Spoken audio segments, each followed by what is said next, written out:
One of the most important men, you know, that didn't even hurt me. You know,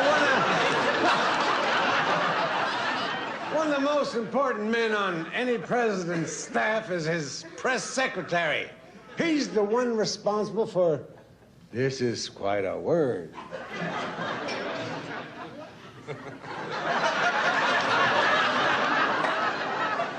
Disseminating? That's close.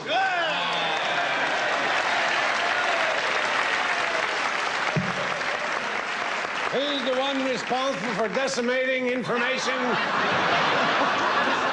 Disseminating information about the president to the news media. We are very pleased to have with us tonight President Washington's press secretary. Would you all please welcome Mr. Foster Brooks?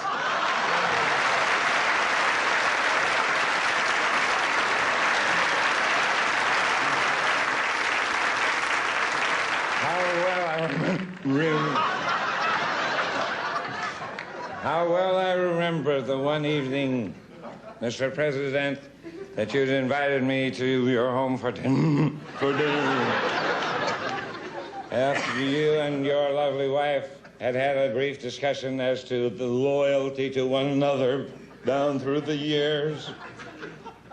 And she looked at you and said, George, I wrote a poem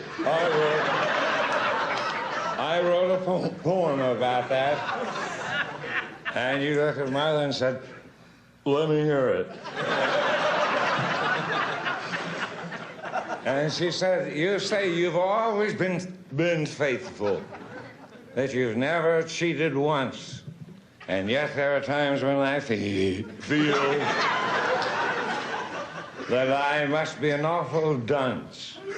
But you must know how I feel, my love, how I feel about you, however faithful you've been to me, I've been as faithful to you. And you, Mr. President, turned to me and said, how'd you like to be married to a cheating broad like that?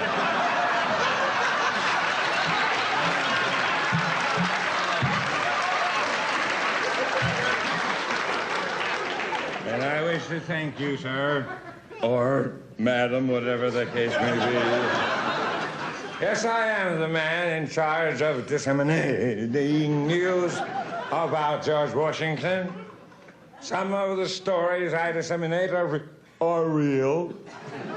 However, some of them are what you might call instances of artificial dissemination.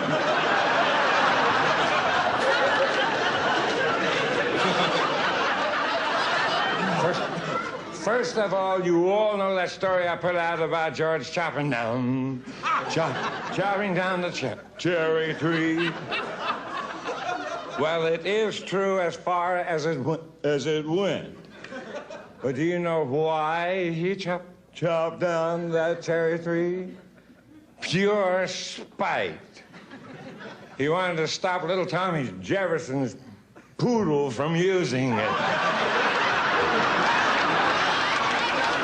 And you all know the story about how George was crossing the Delaware. He stood up in the boat to provide inspiration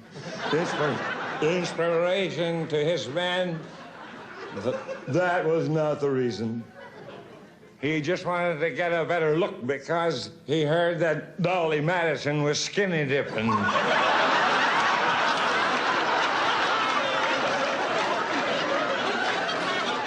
There is, however, one legend about George Washington that is absolutely true. He did throw the silver dollar across the Potomac River, which goes to show that history repeats itself. First, there's a Georgie Porgy who throws a dollar, and now there's a Dickie who passes a buck.